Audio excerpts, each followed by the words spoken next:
ఆ దేవాది దేవునికి మరి మన ప్రభు అయిన యేసుక్రీస్తు ద్వారా ఘనత మహిమ ప్రభావాలను ఆరోపిస్తూ ఉన్నాను. అదే రీతిగా ఈ కంబైన్డ్ యూత్ మీట్కి వచ్చినటువంటి మరి యూత్ అందరికీ ఆ రీతిగానే యూత్గా భావించి ఇప్పటివరకు కూడా వెయిట్ చేస్తూ మరి దేవుని వాక్యాన్ని వింటున్నటువంటి సహోదరులకు సహోదరులకు ఆన్లైన్లో ఈ మాటలు వీక్షించుచున్న ప్రభువునందు ప్రియులైనటువంటి మీ అందరికీ కూడా నా హృదయపూర్వక వందనాలు తెలియచేస్తూ ఉన్నాను. మరి ఈరోజు యొక్క స్పెషల్ ఏంటి? ఈరోజు స్పెషాలిటీ ఏంటి? Friendship day. సో ఈ ఫ్రెండ్షిప్ గురించి మరి చాలా మాటలు లోకంలో వింటూ ఉంటాం. ఫ్రెండ్షిప్ గురించి మరి గొప్ప గొప్ప కవితలు రాశారు, ఫ్రెండ్షిప్ మీద ఎన్నో పాటలు రాశారు.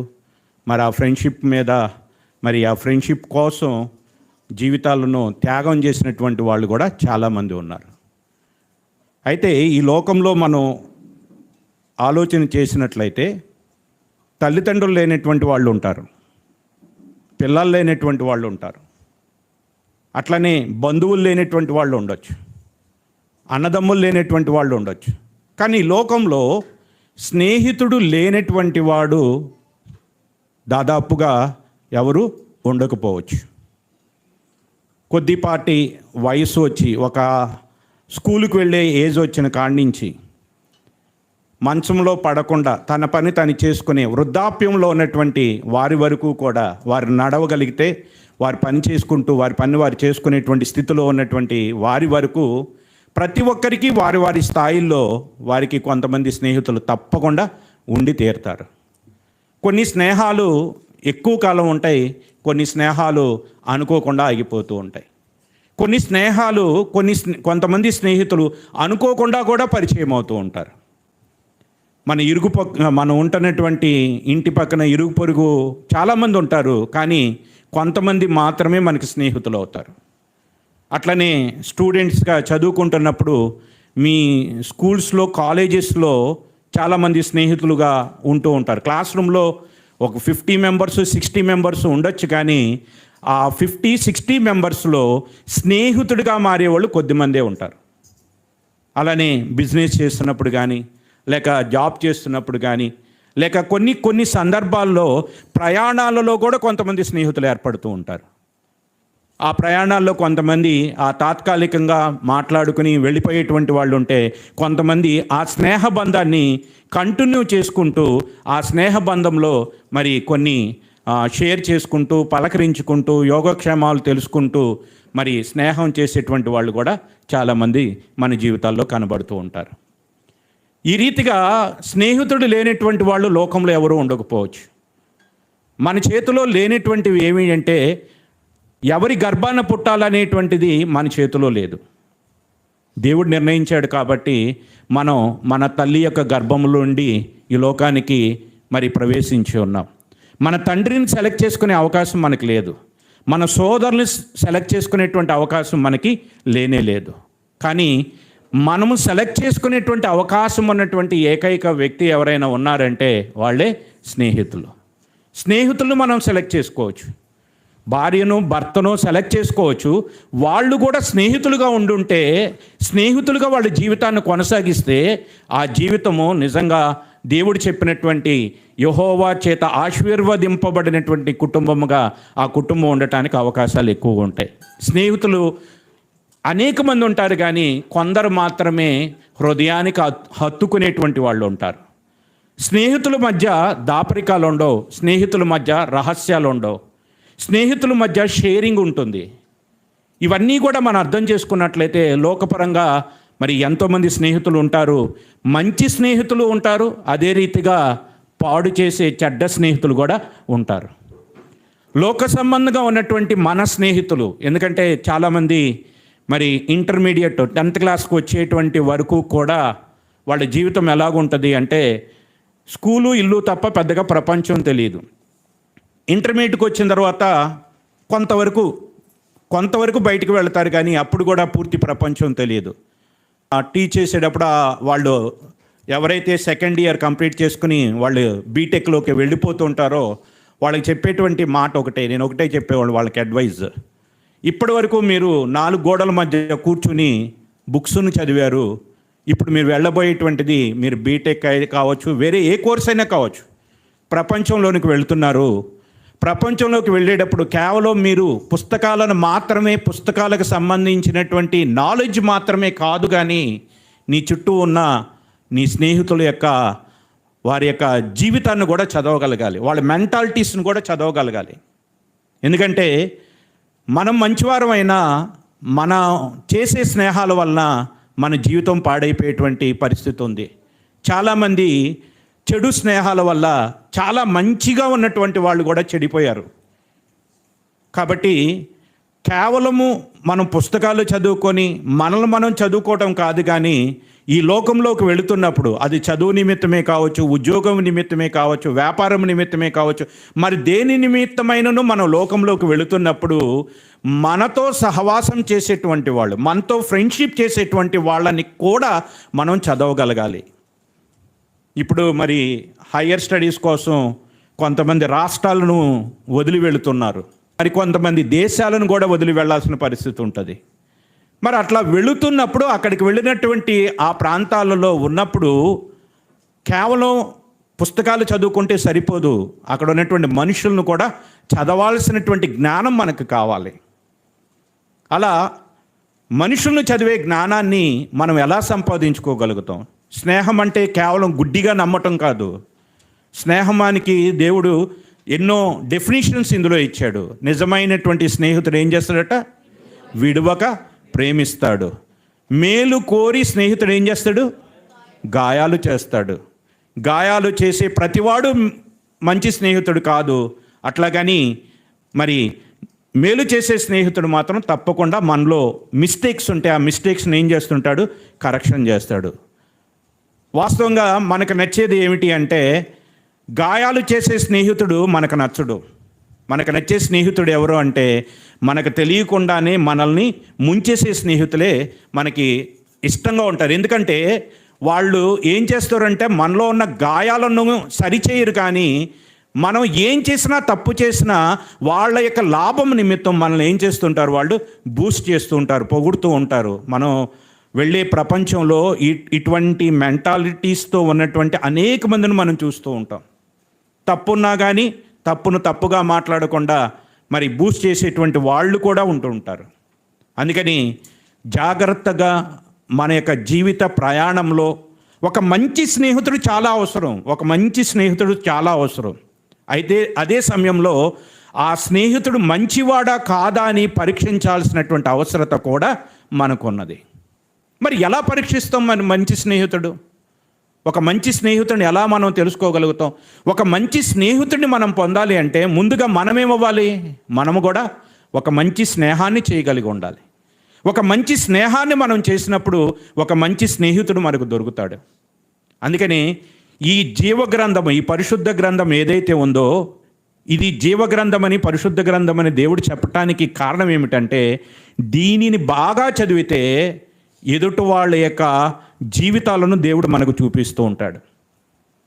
హృదయము నిండిన దాన్ని బట్టి ఏం మాట్లాడుద్ది? సో నోరు మాట్లాడుతుంది అంటే వాళ్ళు మాట్లాడుతున్నటువంటి మాటలను బట్టి వారి హృదయాన్ని మనం ఏం చేయగలగాలి? గ్రహించగలగాలి. అటువంటి జ్ఞానాన్ని దేవుడు ఈ యొక్క పరిశుద్ధ గ్రంథం ద్వారా మనకు అనుగ్రహిస్తాడు. ఈ వాక్యం మీద మనం ఎందుకు ఆధారపడాలి అంటే, ఈ వాక్యంలో, ఈ పరిశుద్ధ గ్రంథంలో 66 పుస్తకాలలో ఎంతోమంది మంచి స్నేహితులను దేవుడు మనకు పరిచయం చేస్తూ ఉన్నాడు.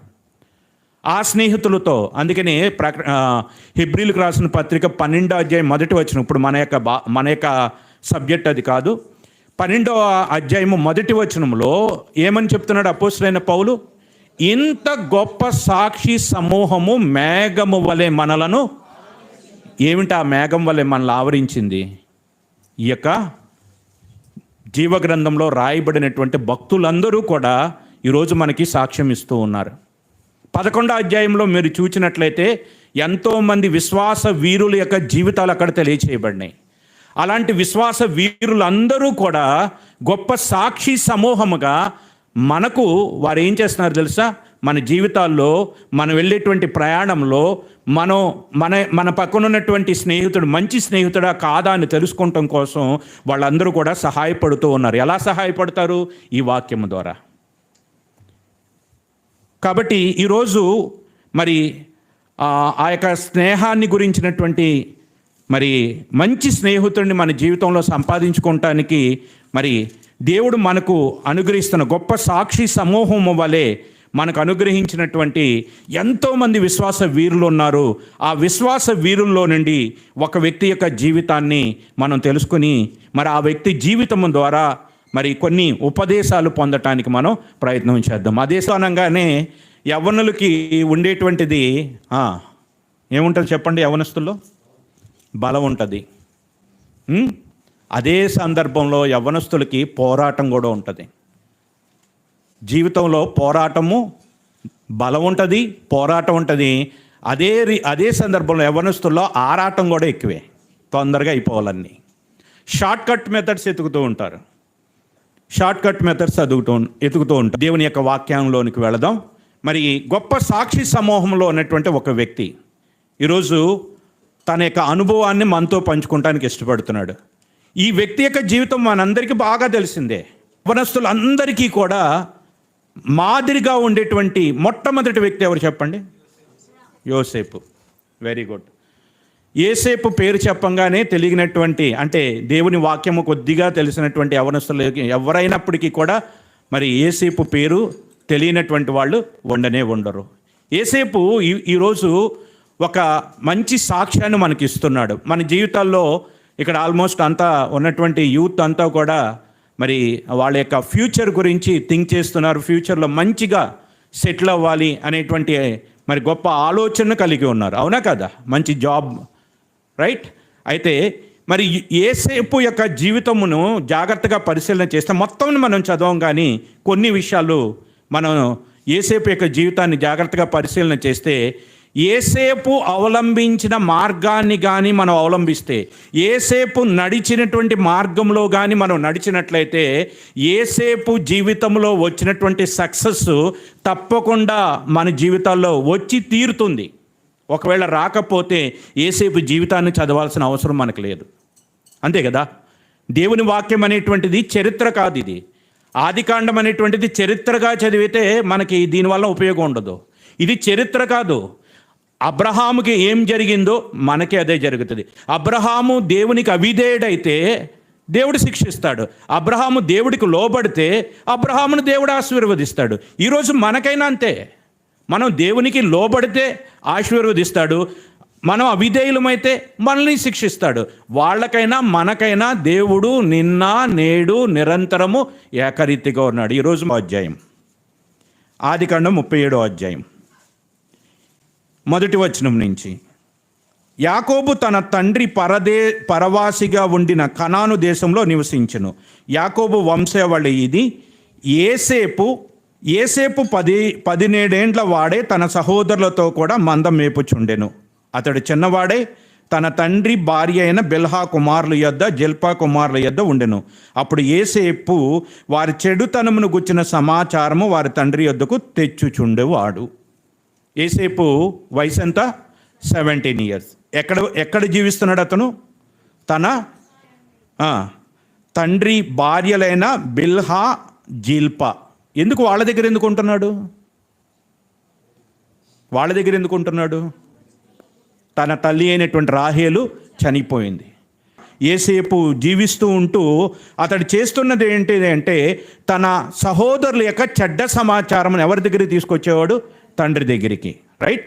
తర్వాత యోసేపుకి ఇంకా మిగిలినటువంటి విషయాలు కూడా కొన్ని విషయాలను చూస్తే, యాకోబు యొక్క వృద్ధాప్యంలో పుట్టినటువంటి వాడు. యాకోబు పుట్టినటువంటి కుమారుడు కాబట్టి అప్పటికే మరి అతని యొక్క తల్లి అయినటువంటి రాహేలు చనిపోయింది కాబట్టి అందరికంటే ఇతను ఎక్కువగా ప్రేమించాడు. ఎక్కువగా ప్రేమించి ఇతని కొరకు ఒక అంగీని కూడా కుట్టించినటువంటి విచిత్రపు నిలువుట అంగీని కూడా అతనికి కుట్టించాడు. ఇది రెండవది, రైట్.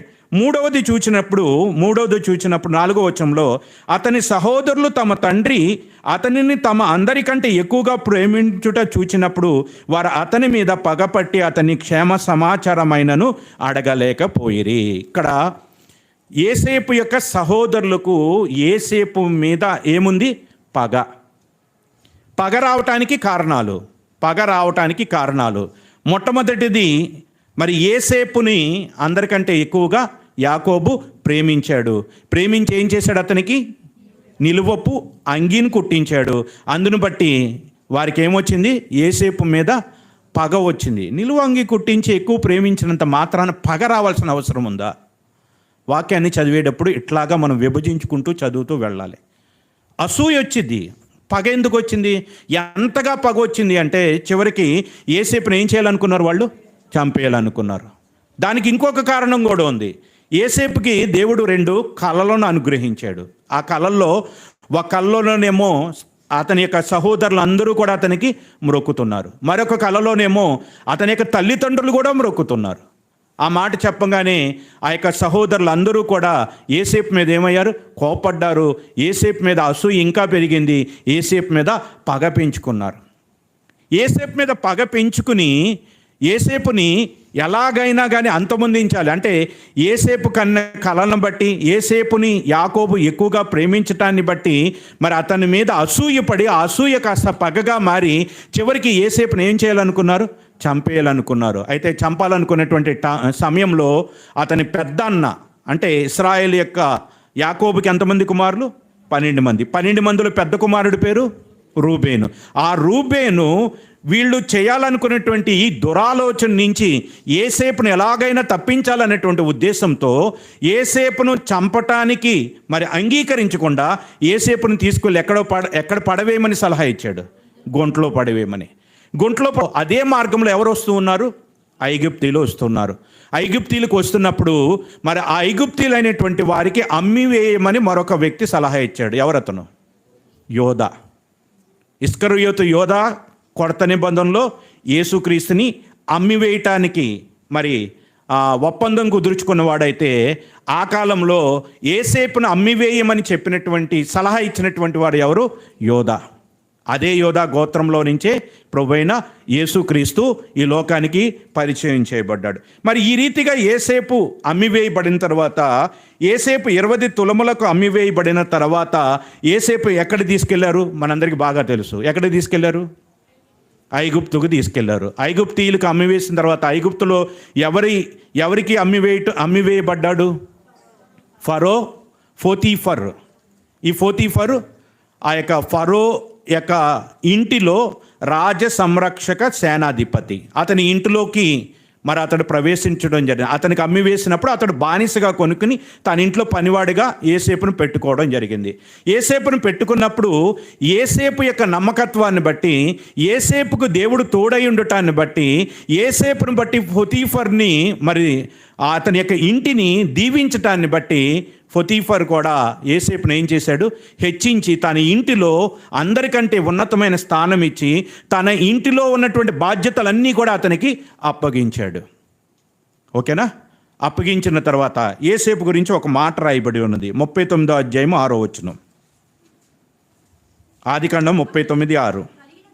అతడు తనకు కలిగిన దంతయు యోసేపు చేతికి అప్పగించి తాను ఆహారం తినుట తప్ప తనకేమి ఉన్నదో ఏమి లేదో విచారించిన వాడు కాడు. యోసేపు రూపవంతుడును సుందరుడునై ఉన్నాడు. యోసేపుకు ఉన్నటువంటి మరి రూపము మరి అందగాడు అని దేవుడే రాస్తూ ఉన్నాడు ఇక్కడ. అతనికి ఉన్నటువంటి అందము అతని జీవితానికి ఒక ఏం తెచ్చిపెట్టింది? ఇబ్బందిని కొన్ని తెచ్చిపెట్టింది. ఆ ఇబ్బంది ఏంటో మనకు తెలుసు. పోతీఫర్ యొక్క ఆ భార్య ఏం చేస్తుందంట? యోసేపును శోధిస్తూ ఉంది. ప్రతిరోజు మాట్లాడుతుంది, ప్రతిరోజు శోధిస్తుంది, ప్రతిరోజు ప్రేరేపిస్తూ ఉంది. కానీ ఏం చేశాడు యోసేపు? ఒప్పుకోవట్లా. ఒకరోజు చూసి పట్టుకోవాలని ట్రై చేసినప్పుడు యోసేపు ఏం చేశాడట? చాలా బాగుంటుంది ఆ మాట. 11వ వచనం. అట్లుండగా ఒకనాడు అతడు తన పని మీద ఇంటిలోనికి వెళ్ళినప్పుడు ఇంటి మనుషులలో ఎవరునూ అక్కడ లేరు. అప్పుడు ఆమె అతని వస్త్రము పట్టుకొని తనతో సైనింపమని చెప్పగా అతడు తన వస్త్రమును ఆమె చేతిలో విడిచిపెట్టి తప్పించుకొని బయటికి పారిపోయెను. ఇదేనండి యోసేపు జీవితంలో సక్సెస్కి సీక్రెట్. ఇదే యోసేపు అనేటువంటి వారి యొక్క జీవితంలో గుంటలో నుండి సింహాసనం మీదకి ఎక్కటానికి గల కారణం ఏమిటి అంటే తప్పించుకొని పారిపోయాడు. యోసేపు ఈరోజు మనకు నేర్పుతున్నటువంటి మాట ఏమిటంటే మనందరము కూడా ఏం చేయాలని చెప్తున్నాడు చూడండి. తిమోతికి రాసిన రెండవ పత్రిక,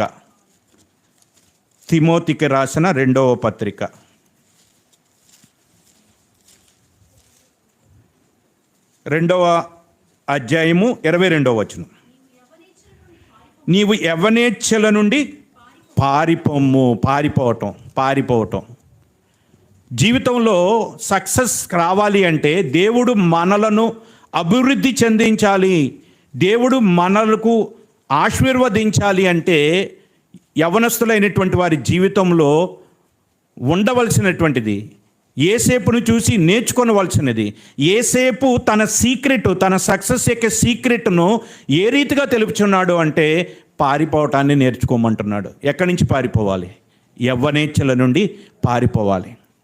యవ్వనేచ్ఛల నుండి పారిపోయి యోసేపు ఆ యవ్వనేచ్ఛల నుంచి పారిపోవటం వల్ల యోసేపు జీవితంలో ఏమొచ్చింది? వెంటనే ఏమొచ్చింది చెప్పండి? ఆ యొక్క పొతీఫర్ భార్య ప్లేట్ మార్చేసింది. వెంటనే ప్లేట్ మార్చేసి ఏం చెప్తుంది? అతడే నన్ను బలవంతం చేశాడని చెప్పి యోసేపు మీద నేరం మోపి ఆ పొతీఫర్ ఇంటిలో ఉన్నటువంటి వారందరి మధ్య యోసేపు నిలబెట్టి యోసేపును ఎగతాళి చేసింది. యోసేపు మీద నిందలు మోపింది. పొతీఫర్ ఇంట్లో ఎంతమంది పనివారు ఉన్నారో తెలియదు. ఆ పని వాళ్ళందరి ముందు కూడా యోసేపు తల కొట్టివేసేటువంటి రీతిగా యోసేపు మీద భయంకరమైనటువంటి నింద మోపింది. అది అతని జీవితంలో మచ్చ నిజంగా చెప్పాలంటే. అయినా యోసేపు ఎక్కడా కూడా మరి దేవుడు తనకి అన్యాయం చేశాడని కానీ, దేవుడు తనని విడిచిపెట్టాడని కానీ ఎక్కడా కూడా అతడు మాట్లాడలేదు. నిందను అతడు భరించాడు. ఆ స్త్రీ యొక్క పాపము నుంచి పారిపోయటం వలన అతని జీవితంలో నింద వచ్చింది. అంతేకాదు తర్వాత పొతీఫర్ వచ్చి అతను తీసుకెళ్ళి ఎక్కడ వేశాడు? జైల్లో వేశాడు. అతను పారిపోవటం వలన తాత్కాలికంగా అతని జీవితంలో శ్రమలు వచ్చినాయి, తాత్కాలికంగా నిందలు వచ్చినాయి, తాత్కాలికంగా అవమానాలు వచ్చినాయి, జైలు పాలయ్యాడు. కానీ ఆ జైల్లో ఎంతకాలం అతడు ఉన్నాడు? జైల్లోకి వెళ్ళిన తర్వాత కూడా ఆ జైల్లో ఉన్నటువంటి అక్కడ ఉన్నటువంటి వాళ్ళ కూడా కనికరాన్ని, కటాక్షం పుట్టించాడంట యోసేపు మీద. యోసేపు ఎక్కడికి వెళ్ళినా దేవుడు అతనికి తోడుగా ఉండి అతని మీద కటాక్షం కలుగునట్లుగా చేసి అందరి మధ్యలో యోసేపును ఏం చేస్తున్నాడు? హెచ్చిస్తూ వచ్చాడు. ఒకానొక సమయం వచ్చేటప్పటికి యోసేపు ఎక్కడికి వెళ్ళాడు చెప్పండి? జైల్లో నుండి ఎక్కడికి వచ్చాడు? సింహాసనం మీదకి వచ్చాడు. ఫరో యొక్క రాజుకు ఒక కల రావటం, ఆ కలలో ఉన్నటువంటి భావాన్ని ఎవరూ చెప్పలేకపోయినప్పుడు యోసేపు ద్వారా దేవుడు చెప్పించి యోసేపును ఎక్కడ తీసుకువెళ్ళాడు? ఫరో ఎదుట నిలవబెట్టాడు. ఫరో ఎదుట యోసేపు నిలవబడినప్పుడు జాగ్రత్తగా గమనించాలి. ఫరో ఎదుట యోసేపు నిలవబడినప్పుడు యోసేపు యొక్క వయసు ఎంత అంటే 30 సంవత్సరాలు. ఆదికాండము 41వ అధ్యాయము 46వ వచనం. యోసేపు బయలుదేరి ఐగుప్తు దేశమంతటా సంచరించును. యోసేపు ఐగుప్తు రాజైన ఫరో ఎదుట నిలిచినప్పుడు 30 సంవత్సరముల గలవాడు. అంటే యోసేపు యొక్క జీవితంలో శ్రమలు ఎన్ని సంవత్సరాలు ఉన్నాయి? 13 సంవత్సరాలు, 17 సంవత్సరాలు, దాదాపుగా 17 సంవత్సరాలప్పుడు తన తండ్రి ఇంటిలో నుండి అమ్మివేయబడ్డాడు, చెరసాల్లోకి వెళ్ళాడు, నిందలను ఇచ్చాడు, ఎగతాళి చేయబడ్డాడు. మరలా ఆ ఐగుప్తు రాజైనటువంటి ఫరో ఎదుట నిలవబెట్టి ఐగుప్తు రాజైన ఫరో చేత హెచ్చింపబడేటప్పటికి అతని యొక్క వయసు ఎంత? 30 సంవత్సరాలు. 30 సంవత్సరాల వయసులో మరి ఈ యొక్క యోసేపు ఐగుప్తు దేశం అంతా కూడా సంచరించి పుష్కలంగా పంటలు పండేటువంటి 7 సంవత్సరములు ఆ పంటనంతా కూడా ఏం చేశాడు? సమకూర్చాడు. సమకూర్చిన తర్వాత మరి మిగిలినటువంటి 7 సంవత్సరాలు ఏం రాబోతుంది? కరువు రాబోతుంది. ఆ కరువు రాబోతున్నప్పుడు మరి ఆ యొక్క కనానులో ఉన్నటువంటి యోసేపు యొక్క తండ్రి అయినటువంటి యాకోబుకి, అతని సహోదరులు వాళ్ళందరికీ కూడా ఏం లేదు? ఆహారం లేదు. ఆహారం లేనప్పుడు వాళ్ళందరూ కూడా ఎక్కడికి వచ్చారు? ఎవరి దగ్గరికి వచ్చారండి? యోసేపు దగ్గరికి వచ్చారు. రైట్. యోసేపు దగ్గరికి అతని అన్నలందరూ కూడా వచ్చేటప్పటికి యోసేపు యొక్క వయసు ఎంతో తెలుసా? యోసేపు యొక్క వయసు ఆదికాండం 45వ అధ్యాయము, ఆదికాండం 45వ అధ్యాయము 6వ వచనం. 2 సంవత్సరముల నుండి కరువు దేశంలో ఉన్నది. అంటే 2 సంవత్సరముల నుండి కరువు ఉందంటే అంతకుముందు 7 సంవత్సరాలు ఏమైంది? 7 సంవత్సరాలు ఏమైంది? సమృద్ధిగా పంట పండింది. అంటే యోసేపు జైల్లో నుంచి విడుదల పొందేటప్పుడు అతని వయసు ఎంత? 30 సంవత్సరాలు. 30 సంవత్సరాలు ప్లస్ 7. ఇప్పుడు కరువు 2 సంవత్సరాలు. అంటే ఎంత వయసు? ఎంత? 39 సంవత్సరాలు. రైట్. ఈ క్యాలిక్యులేషన్స్ మనం ఇలా చేసుకుంటూ వెళ్తే ఏ వయస్సులో యోసేపు యాకోబుకు పుట్టాడో మనకు అర్థమైపోద్ది. అర్థమవుతుందా? రైట్. ఇది యోసేపు యొక్క జీవితం ద్వారా మనం నేర్చుకోవాల్సిన ఒక చిన్న పాఠం. యోసేపు యొక్క జీవితంలో ఉన్నటువంటి సక్సెస్కి కారణం ఏమిటి చెప్పండి? సక్సెస్కి కారణం ఏమిటి? పారిపోవుట. యవ్వనేచ్చులకు నుండి దూరముగా పారిపోయి యోసేపు ఏం చేశాడు? తన్ను తాను భద్రపరుచుకున్నాడు. ఇదే రీతిగా తమను తాము భద్రపరుచుకున్నటువంటి మరికొంతమంది యవ్వనులు ఉన్నారు. 4 యవ్వనులు ఉన్నారు. ఎవరు? దానియేలు, షడ్రకు, మేషకు. ఎప్పుడు వాళ్ళు తమను భద్రపరుచుకున్నారు? రైట్. దానియేలు 1వ అధ్యాయంలోనే మనం ఇప్పుడు మనం అంతా చదవటానికి సమయం సరిపోదు కనుక దానియేలు గ్రంథం 1వ అధ్యాయంలోనే దానియేలుతో పాటు అతని యొక్క 3 స్నేహితులు అందరూ కూడా చెరలోనికి కొనిపోబడ్డారు. దానియేలు చెరలోనికి కొనిపోబడినప్పుడు దానియేలు యొక్క వయసు దాదాపుగా 12 నుంచి 14 సంవత్సరాల వయసు. ఎంత వయసు? 12 నుంచి 14 సంవత్సరాల వయసు. అప్పుడు అక్కడ ఉన్నటువంటి ఆ నెబుకద్నెజరు రాజు ఆ యొక్క యోధా సామ్రాజ్యంలో నుంచి తీసుకువచ్చినటువంటి రాజవంశంలో ఉన్నటువంటి వారందరిలో శ్రేష్ఠులైనటువంటి బాలులను వెదికి వారికి మంచి ఆహారమును పెట్టి తర్వాత వాళ్ళని ఏం చేయాలనుకున్నాడు? ఆ దేశంలో జ్ఞానులుగా తయారు చేయాలనుకున్నాడు. అయితే రాజు భుజించే ఆహారాన్ని యవ్వనులు ఏం చేశారు చెప్పండి? తినటానికి ఇష్టపడలేదు. ఎందుకు ఇష్టపడలేదు? రాజు తినే ఏ ఆహారమైనా కానీ అది తప్పకుండా విగ్రహాలకు అర్పించినటువంటిదే. అలా విగ్రహాలకు అర్పించిన వాటిని తిని తమను తాము అపవిత్రపరచుకొనకూడదని ఆ 4 యవ్వనస్తులు నిర్ణయించుకొని శాకాహారముని భుజించి వారు ఏమయ్యారు? తమను తాము భద్రపరుచుకున్నారు. ఎప్పుడైతే తమను తాము భద్రపరుచుకున్నారో, ఎప్పుడైతే రాజు భుజించే ఆహారమును తిని తమను అపవిత్రపరుచుకోకూడదని అనుకున్నారో, వారు ఏ రీతిగా అయితే తమను భద్రపరుచుకున్నారో తద్వారా వారి మీదకు వచ్చినటువంటి అపాయంలో దేవుడు వారికి సహాయం చేస్తూ వచ్చాడు. ఎలాగా? 2వ అధ్యాయంలో మనం చూసినప్పుడు నెబుకద్నెజరు ఒక కలగన్నాడు. ఫరో ఒక కలగన్నాడు. ఫరో కలగని ఆ కళను మొత్తాన్ని చెప్పాడు, కానీ కళ యొక్క భావం ఫరోకు తెలియలేదు. కానీ ఇక్కడ నెబుకద్నెజరు దగ్గరికి వచ్చేటప్పటికి చాలా వెరైటీగా ఉంటుంది. ఏమిటి ఆ వెరైటీ? అతడు కలగన్నాడు, కళను మరిచిపోయాడు. కలగని కళ మరిచిపోతే మరిచిపోయినటువంటి కళను చెప్పడం ఎవరికైనా సాధ్యమవుతుందా? నేను ఒక కలగన్నాను, ఆ కళను మర్చిపోయాను, ఎవరన్నా చెప్పగలుగుతారా? పాసిబుల్ అవుతుందా? కానీ నెబుకద్నెజరు అంటాడు ఆయన కళ మరిచిపోయాడంట, కానీ చెప్పాలట. చెప్తేనేమో దానాలు ఇస్తాడట, చెప్తేనేమో హెచ్చిస్తాడట, చెప్పపోతే తలకాయలు తీసేస్తాడంట. ఎవరి తలకాయలు తీసేస్తాడు ముందు? ఆ దేశంలో ఉన్న జ్ఞానులైనటువంటి వారు. ఎవరైతే జ్ఞానులు అనుకుంటున్నారో, ఎవరైతే గొప్పవాళ్ళు అనుకుంటున్నారో వాళ్ళందరి తలకాయలు తీసేయమని ఆజ్ఞను కూడా జారీ చేశాడు. మరి ఆ ఆజ్ఞ బయలుదేరటం వలన ముందుగా ఎవరి తలకాయలు కూడా తీసేయాలి? అప్పటికే షడ్రకు, మేషకు, అబేద్నెగోలు, దానియేలు అనేటువంటి వారు జ్ఞానులుగా పిలువబడుతూ ఉన్నారు. జ్ఞానుల లిస్టులోకి వాళ్ళని కూడా చేర్చారు. అలా చేర్చినప్పుడు అంటే జ్ఞానులు అంటే ఏం లేదండి. ఇప్పుడు మనం ఇండియా మొత్తాన్ని రూల్ చేయటానికి ప్రతి రాజకీయ నాయకుడు వెనకాల ఏముంటారు? ఐఏఎస్. వాళ్ళే జ్ఞానులు అంటే. ప్రతి దేశానికి కూడా నడిపించడానికి కావాల్సినటువంటి జ్ఞానులు. అందుకని ఆజ్ఞ బయలుదేరంగానే వెంటనే ఆ దానియేలు, షడ్రకు, మేషకు, అబేద్నెగోలను కూడా ఏం చేయాలనుకున్నారు? చంపాలనుకున్నప్పుడు ఏం చేశారు? ఆ నలుగురు స్నేహితులు, మంచి స్నేహితులు కదా వాళ్ళు నలుగురు కూడా వారి మీదకి రాబోతున్న అపాయమును బట్టి దేవుని సన్నిధిలో నలుగురు కలిసి ప్రార్థించినప్పుడు దేవుడు ఏం చేశాడు? ఆ రాత్రికాలం మంది దానియేలుకు ఆ కళ యొక్క భావాన్ని తెలియచేసి వారి మీదకి రాబోతున్నటువంటి ఆ విపత్తు నుంచి వారందరినీ కూడా కాపాడాడు. వారు తమ్మును తాము భద్రం చేసుకున్నారు. వారు తమ్మును తాము భద్రము చేసుకొనుటం బట్టి దేవుడు ఏం చేశాడు? వారి మీదకి రాబోతున్న ఉగ్రత నుంచి వారిని తప్పించాడు. యేసేపు యొక్క జీవితంలో ఏ రీతిగా అయితే తన్ను తాను భద్రం చేసుకున్నాడో ఆ రీతిగా యేసేపు తన్ను తాను భద్రం చేసుకొనుట వలన యేసేపుని గుంటలో నుండి ఎక్కడికి తీసుకెళ్ళాడు? ఐగుప్తు సింహాసనం మీదకి తీసుకువెళ్ళాడు. కాబట్టి వీరిరువురి జీవితాల్లో మనకు కనిపించేది ఏమిటి అంటే వారిని వారు భద్రం చేసుకొనుట. ఈరోజు ఈ యొక్క లేఖన భాగాల ద్వారా దేవుడు చెప్తున్నటువంటి మాట ఏమిటంటే what is the secret of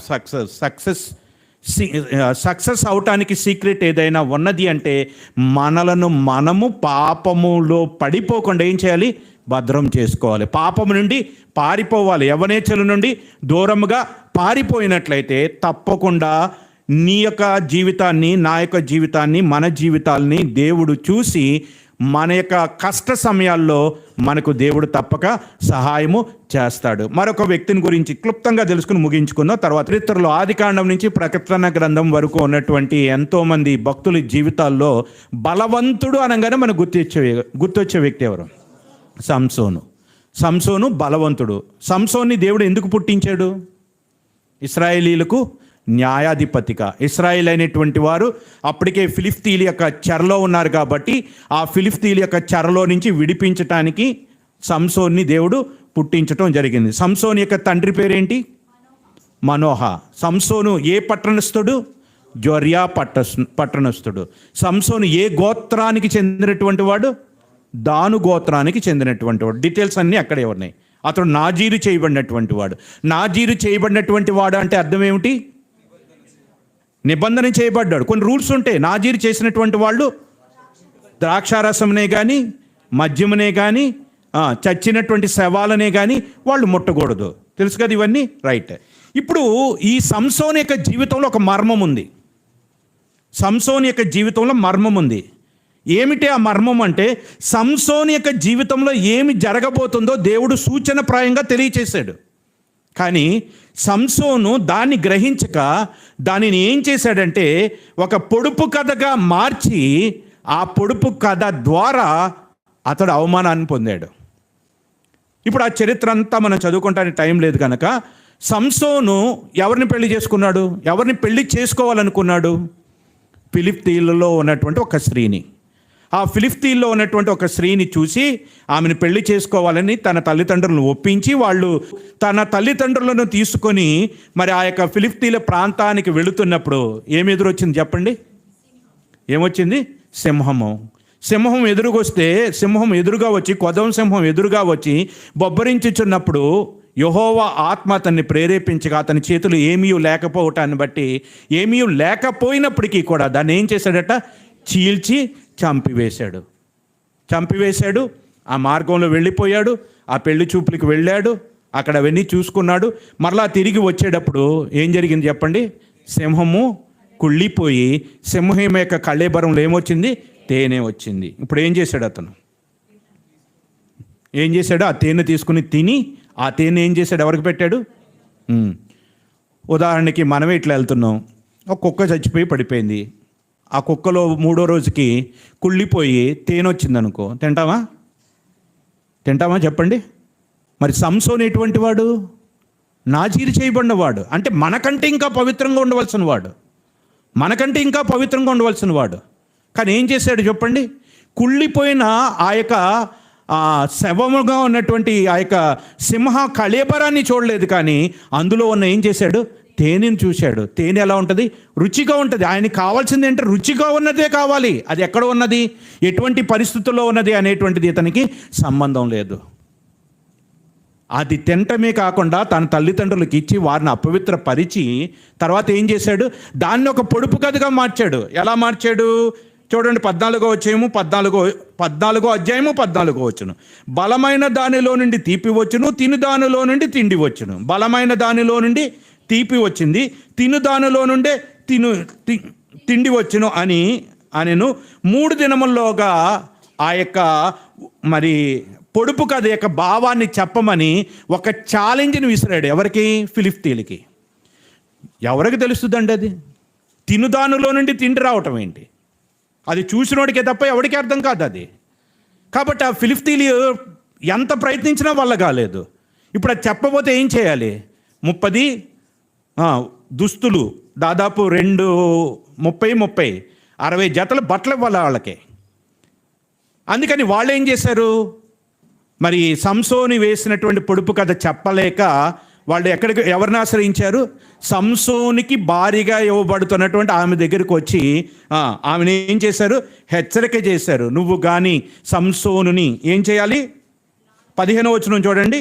7వ దినమున వారు సంసోను భార్యతో ఇట్లనిరి, నీ పెనిమిటి ఆ విప్పుడు కథ భావమును మాకు తెలుపునట్లు అతన్ని లాలన చేయము. గుర్తుపెట్టుకోండి, ఈ మాట గుర్తుపెట్టుకోండి. లాలన చేయము. ఏం చేసింది ఆమె? లాలన చేసిందా లేదా? చేసింది. నువ్వు నిజంగా నన్ను ప్రేమించట్లేదని చెప్పి లాలన చేసి ఎట్లాగైనా సంసోను నోట్లో నుండి వాస్తవం నిజము బయటపడేటట్టుగా చేసింది. ఆ నిజాన్ని ఆ యొక్క ఫిలిష్తీయుల సర్దార్లకు చెప్పినప్పుడు, ఆ పెద్దలకు చెప్పినప్పుడు, వాళ్ళు వెళ్ళి మరి సంసోనుకి చెప్పినప్పుడు సంసోను ఏమైపోయాడు చెప్పండి? అవమానం వచ్చేలేదు. ఎంతటి అవమానం అంటే ఆ అవమాన భారంతో వెళ్ళి ఏం చేశాడు? 30 మందిని చంపేసి వాళ్ళని దోచుకొని దాంతో బట్టలు కొని వీళ్ళకి తీసుకొచ్చి ఇచ్చాడు.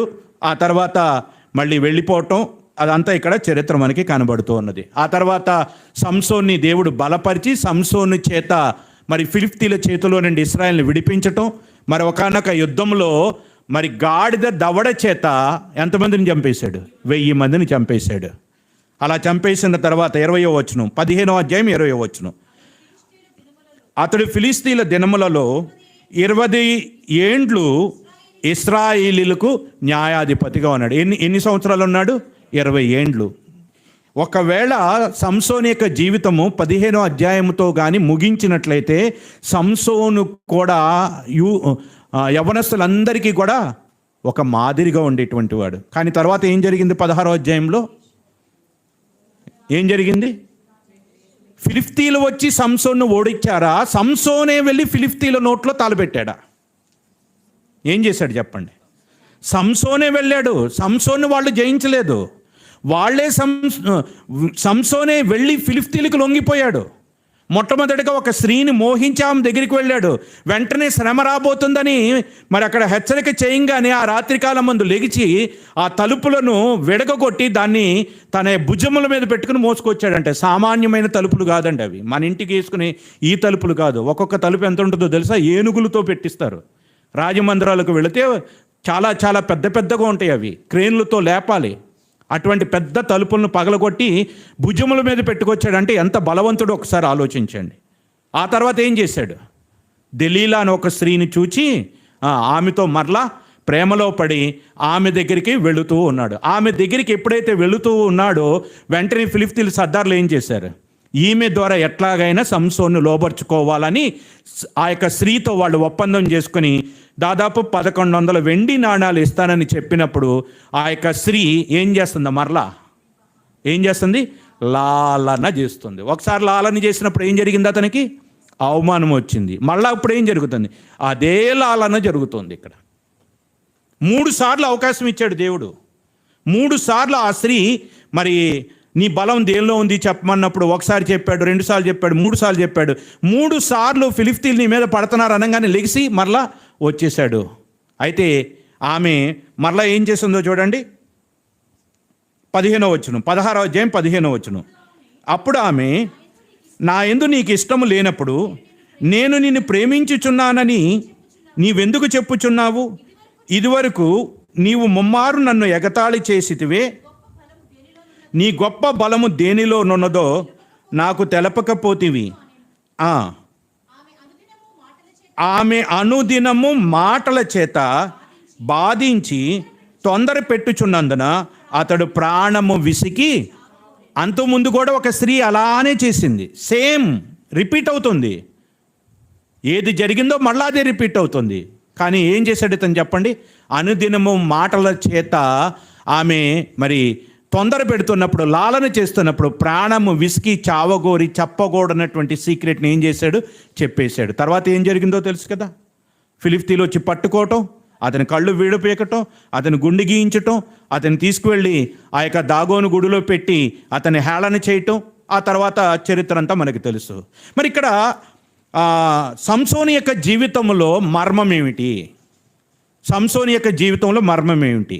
ఏమిటి మర్మం అంటే, సింహం దేనికి గుర్తుగా ఉంది? ఫిలిష్తీయులకు గుర్తుగా ఉంది. సింహం అనేటువంటి ఫిలిష్తీయులకు గుర్తుగా ఉంది. ఇప్పుడు ఆ సింహాన్ని ఏం చేశాడు? తను ఎదురుగా వచ్చిన సింహాన్ని ఏం చేశాడు? సంసోను చంపేశాడు. మరి సంసోను మీదకి దేవుడి ఆత్మ బలంగా రావటాన్ని బట్టి సంసోను దేవుడిచ్చిన బలం చేత ఆ ఫిలిష్తీయులు అయినటువంటి వారిని చంపేశాడా లేదా? వాళ్ళని ఓడించాడా లేదా? ఓడించాడు. ఓడించిన తర్వాత అంటే అది మృత కళేబరమైంది. ఆ మృత కళేబరములో ఏం చూశాడు అతను? తేనె వచ్చింది. ఇప్పుడు ఆ తేనె ఎవరు? తేనె ఎవరు? దెలీలా.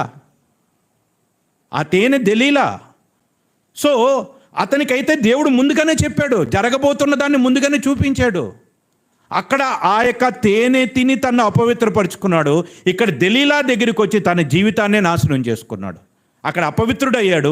ఇక్కడైతే తన చరిత్రలో తనకు అంటూ మరి ఒక మాదిరిగా ఉండవలసినటువంటి వాడు ఒక హెచ్చరికడుగా మారిపోయాడు. యేసేపు తన యొక్క పవిత్రతను కాపాడుకుంటూ తను భద్రం చేసుకుంటూ అనేకులకు మాదిరిగా ఇప్పటికే నిలబడితే, ఇతడేమో ఏమైపోయాడు చెప్పండి? అనేకులకు హెచ్చరికగా ఇతడు మారిపోయాడు. సంసోను యొక్క జీవితంలో మర్మం ఏమిటంటే, ఆ బొబ్బరిస్తూ అతను ముందుకు వచ్చినటువంటి కొదవ సింహం ఏదో కాదు, అది ఫిలిష్తీయుల సామ్రాజ్యము. ఆ ఫిలిష్తీయుల సామ్రాజ్యాన్ని మొత్తాన్ని కూడా సంసోను దేవుని బలము చేత నేలమట్టం చేశాడు. అది చనిపోయింది. అది మృత కళేబరంగా ఉన్నటువంటి దానిలో తేనెగా దెలీలా కనిపించినప్పుడు మరలా ఏం చేశాడు? వెళ్ళి అతడే తన జీవితాన్ని తీసుకుని వెళ్ళి ఆ తేనె కోసం తన జీవితాన్ని అతడే అర్పించేసుకున్నాడు. ఫిలిష్తీయులు వచ్చి సంసోన్ని జయించలేదు, కానీ సంసోనే వెళ్ళి ఫిలిష్తీయులకు లొంగిపోయాడు. అది సంసోను యొక్క జీవితం. దేవుడు మనలను మరి రక్షించిన తర్వాత ఎవరైతే మారుమనసు పొందుతారో, పాపక్షమాపణ పొందుతారో, మరి ఎవరైతే బాప్తిసం పొందుతారో, ఎవరినైతే దేవుడు పాపము మన మీద ప్రభుత్వము చేయకుండా చేస్తాడు. రోమాపత్రిక 6వ అధ్యాయము 14వ వచనం, క్షమించండి 14. మీరు కృపకే గాని ధర్మశాస్త్రముకు లోనైన వారు కారు గనుక పాపము మీ మీద ప్రభుత్వము చేయదు. పాపము మన మీద ప్రభుత్వము చేయటానికి, పాపానికి దేవుడు అధికారము ఇవ్వలేదు. ఒకవేళ రక్షింపబడినటువంటి వ్యక్తి తిరిగి పాపములో పడిపోతున్నాడంటే దానికి కారణము ఆ వ్యక్తే. దేవుడైతే పాపము మన మీద ప్రభుత్వం చేయటానికి అధికారం ఇవ్వలేదు. సంసోని యొక్క జీవితమే అదొక ఉదాహరణ. సంసోనే తనంతట తానుగా వెళ్ళిపోయి మరి ఆ యొక్క ఫిలిష్తీయుల యొక్క తన్ను తాను అతడు అప్పగించుకున్నటువంటి విధానాన్ని మనం ఇక్కడ చూస్తూ ఉన్నాం. కాబట్టి ఇప్పుడు ముగ్గురు వ్యక్తులను చూసుకుంటూ వచ్చాం. అంటే ఒకళ్ళేమో యేసేపు, మరొకళ్ళు చెప్పండి ఎవరు? దానియేలు, షడ్రకు, మేషకు. వాళ్ళంతా ఒక టీం అనుకుంటే వాళ్ళు, తర్వాత సంసోను. వీళ్ళ ముగ్గురి జీవితాల ద్వారా దేవుడు మనకు నేర్పిస్తున్నవి రెండు పాఠాలు. ఒకటి, మనలను మనం భద్రం చేసుకోవటం. రెండవది ఏం చేయాలి? పారిపోవటం, యవ్వనేచ్ఛల నుండి దూరంగా పారిపోవటం. ఈ రెండు మనం చేయగలిగితే తప్పకుండా దేవుడు మన జీవితాలలో వారికి ఎటువంటి సక్సెస్ని ఇచ్చాడో, ఏ రీతిగా అయితే హెచ్చించాడో అదే రీతిగా మనల్ని కూడా దేవుడు హెచ్చించి ఉన్నతమైనటువంటి స్థానంలో దేవుడు తప్పగా నిలబెడతాడు. స్నేహం చేయాలి చెప్పండి. ఎవరితో? ఈ లోకముతోనా, దేవునితోనా? ఈ లోక స్నేహము, దేవునితో వైరం. ఇక్కడ దెలీలా అంటే లోకమండి. దెలీలా అంటే లోకం. అట్లనే యోసేపు యొక్క జీవితంలో లోకం ఏంటి చెప్పండి? పొతీఫర్ యొక్క భార్య. పొతీఫర్ యొక్క భార్య ఏం చేస్తుంది? ప్రేరేపిస్తూ ఉంది. ఇక్కడేమో దెలీలా ఏం చేస్తుంది? ఆకర్షిస్తుంది. మన జీవితం పోరాటం. భూమి మీద మానవుల కాలము యుద్ధ కాలము కాదా? అందుకే దావీదు అంటాడు ఆయన నా చేతులకు పోరాటమును, నా వేళ్లకు యుద్ధమును నేర్పుతున్నాడు. ఇది తెలుసా అసలు మన జీవితంలో ఈ పోరాటం ఉందని? తెలుసా? యవనస్తులుగా బయటికి వెళుతున్నప్పుడు ప్రేరేపించేవి ఉంటాయి, ఆకర్షించేవి ఉంటాయి. ఆ ప్రేరేపించే వాటిని, ఆకర్షించేటువంటి వాటిని మనం మరి దూరంగా పారిపోగలిగితే, ఆ ఆకర్షణకు మనం లొంగకుండా, ఆ ప్రేరేపించేటువంటి వాటికి మనము ఆకర్షితులు కాకుండా, ప్రేరేపింపబడకుండా, టెంప్ట్ అవ్వకుండా మనల్ని మనం భద్రం చేసుకోగలిగితే దేవుడు వాడుకొను అర్హమైన పాత్రగా మారతాం. దేవుని మూలంగా పుట్టినవాడు ఏం చేస్తాడట? తనను తాను భద్రం చేసుకుంటాడు. కాబట్టి సక్సెస్కి సీక్రెట్ ఏంటి అంటే భద్రం చేసుకొనుట, పారిపోవుట.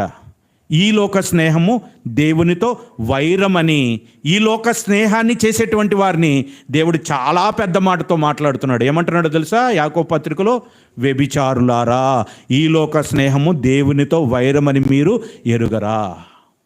ఒక పూట కూటి కొరకు ఏశావు ఏం చేశాడట? తన జ్యేష్ఠత్వమును అమ్మి వేసుకున్నాడు. ఆ ఏశావుకి దేవుడిచ్చిన టైటిల్ ఏంటి చెప్పండి? ఏశావు లాంటి భ్రష్టుడైనను వ్యభిచారి. ఏశావు ఎప్పుడన్నా వ్యభిచారం చేశాడా? చేయలేదు కదా. మరి ఎందుకని ఆ మాట అంటున్నాడు అంటే, అక్కడ పదానికి అర్థం ఏమిటి అంటే, వ్యభిచారులు అంటే అర్థం ఏమిటంటే శరీరాన్ని అమ్ముకునేవాళ్ళు. ఇక్కడ ఇతరుని గురించి కూడా దేవుడు ఎందుకు అంటున్నాడంటే, ఆ యొక్క చిక్కుడుకాయల కూర కోసం తను తాను ఏం చేశాడు? అమ్మి వేసుకున్నాడు. ఈ లోకంతో స్నేహం చేసే వాళ్ళందరినీ కూడా దేవుడు అట్లనే అంటున్నాడు. అందుకని ఈ లోక స్నేహము దేవునితో వైరం అంటున్నాడు. యాకోబు అయితే చాలా కఠినంగానే మాట్లాడాడు. ఎవడు ఈ లోకముతో స్నేహము చేయగోరునో వాడు ఏమవుతాడట? దేవునికి శత్రువు. దేవునికి శత్రుత్వం తెచ్చుకోవటం వల్ల మన జీవితానికి ఏమన్నా ప్రయోజనం ఉంటుందా? కాబట్టి దేవుడి యొక్క వాక్యము ద్వారా దేవుడు మనకు తెలియచేస్తుంది ఎవరు మనకి నిజమైన స్నేహితులు అంటే. ఇదిగో ఇప్పుడు ఎవరి గురించి అయితే మనం ధ్యానం చేసామో వాళ్ళే మనకి నిజమైనటువంటి స్నేహితులు. దేవుని సముఖములో దేవుని రక్తము చేత, ప్రభువైన యేసుక్రీస్తు యొక్క రక్తము చేత కడగబడినటువంటి సంఘమే నిజంగా మనకి మంచి సహవాసం. ప్రభువైన యేసుక్రీస్తు ద్వారా దేవుడు మనకి ఇచ్చినటువంటి సహవాసములో మనం ఎల్లప్పుడూ కూడా ఉండటానికి, లోక స్నేహము వైపు ఆకర్షింపబడకుండా, లోకము చేత ప్రేరేపింపబడకుండా మనల్ని మనం భద్రం చేసుకొనగలిగితే దేవుడు వాడుకునే అర్హమైన పాత్రగా ఉంటారనేది దేవుడి యొక్క ఉద్దేశం.